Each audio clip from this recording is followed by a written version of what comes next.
Hello, everybody. I am back to another Shady Oak podcast. If you didn't see the last one, stop now. Go back, left, right, up, and down. I don't care. And go see it. Today we are here with Gina. Gina, would you like to introduce yourself before we start this podcast? Yes. Hello, I am Gina, and I do artwork and stuff like drawing. Yeah, everyone knows what art is. And specifically, I want to talk about kind of like my art and general things like that, and kind of what I do for Shady Oak and its book series that you guys might have seen. Well, let's jump into the questions. First, when did you start to love your passion of drawing? Oh, that was several years ago. I mean, it's something that I've always enjoyed, but 2018 is where I started to take it seriously. I mean, through all my life, I've loved drawing and loved art. I've always felt that I was overshadowed by my brother, so it kind of discouraged me from doing it. Cause like Danny, he's like an amazing artist, and he has been for a long time. He's like even when they were younger, Mrs. Elder actually paid him to do stuff for her. So that kind of discouraged me for a while because I thought he would always be better than me. But 2018, I just started to take things seriously, and from there, I started to rapidly improve. And now I'm genuinely proud with the artwork that I'm making. Okay, so you said earlier you were helping with the book. Mhm. What part are you doing? The writing? I know you're doing the illustrating, but writing. Are you helping with the writing? Are you doing the illustrating, coloring? So mostly I've been doing the character designs because character design is something that I absolutely love, and it's something that I have been studying. There's shape theory, color theory, and silhouette theory. Shape language or shapes theory. I'm just gonna call it shape language. Basically, it's where can I explain this? Yes, you may. Basically, it's where you need to pick your shapes correctly so that you can use them to make characters really feel the personalities. Like nice and bouncy and happy characters are usually usually have a lot of circles in their bodies. Angry villain or evil characters are usually sharp and pointed like triangles. They have their bodies made up of triangles, and tough, rough, and usually sturdy characters are made of squares to show that aspect of them. Of course, these can vary. You can have like a cutesy, itty bitty, circly character, but they're actually evil, and that. But that's just like changing things. You can also have like a big, tough, rough character that just is actually just such a sweetheart inside. So it's common to also change these things to make things like. There's several characters that are out there that I could use to describe these things, but so for example, like Mickey Mouse, he's very circular. His circle ears, his circle body, his circle head. He's made up of mostly circles, and that's because he's supposed to be this happy, joyous kind of I'm Mickey Mouse kind of character where he's like, happy and bubbly. That's kind of an example of that. I see. You were talking about your brother Danny. I don't want to discourage you. You both are very good. Exactly. Well, I mean, I know that now. That was just old me.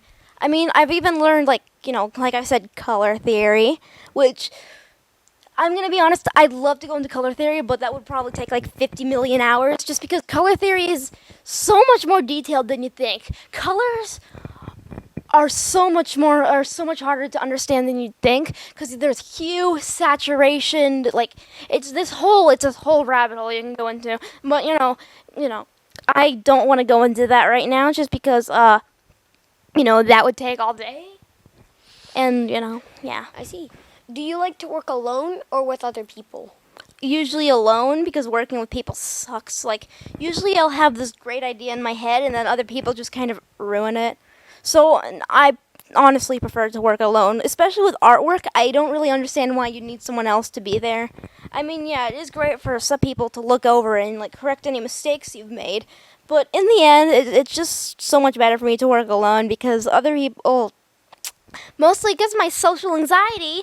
Hello, all you freaking introverts out there. I get it. I mean, I'm usually extroverted with my friends, but oh my god. I just don't like talking to people most of the time. Except, I'm here, but it's only because like, there's one other person with here. Like big crowds, like I can't do it. Well, would you like to end it off here, or would you like to, inspire other people out there? Any inspiring words? I mean, like, no. Well, do you mind if I take your words and put it into an inspiring sentence? Oh, of course, of course. I wanted to say a few things though. Okay. About like silhouette theory. I wanted to explain this real quick just because it's actually like super duper important with character design.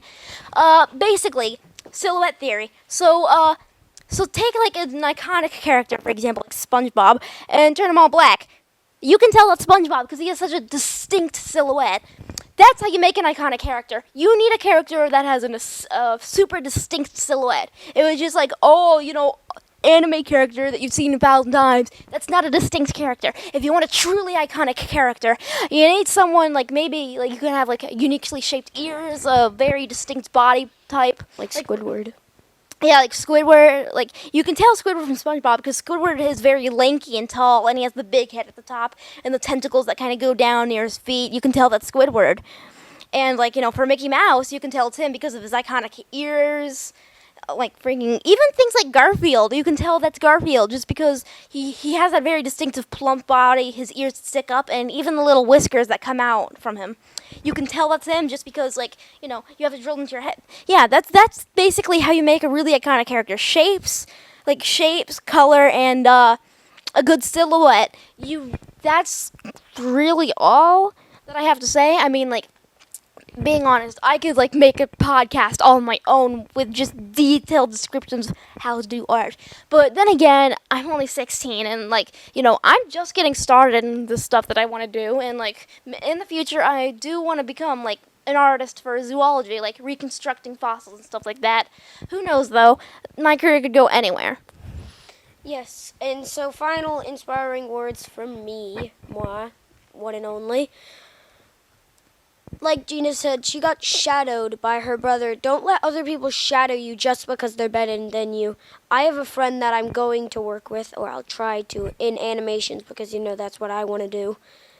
His name is Marcus. He's way better at drawing than me. And I got shadowed by him for a little bit, and then I just was like, Here's the thing. Don't compare yourself to other people. That's the main thing here. Comparing yourself to other people will only hinder you. If you just ignore the fact that other people are trying to compete for the same thing, you can really focus on what you want to do.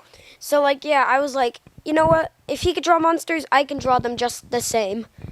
And again, art is very subjective. It's all about styles. My brother, he draws so differently from me. Usually I mostly go for cuter or realistic type things, and he can do very cartoony, exaggerated, or scary, spooky things. Well then, I guess we'll end it off here.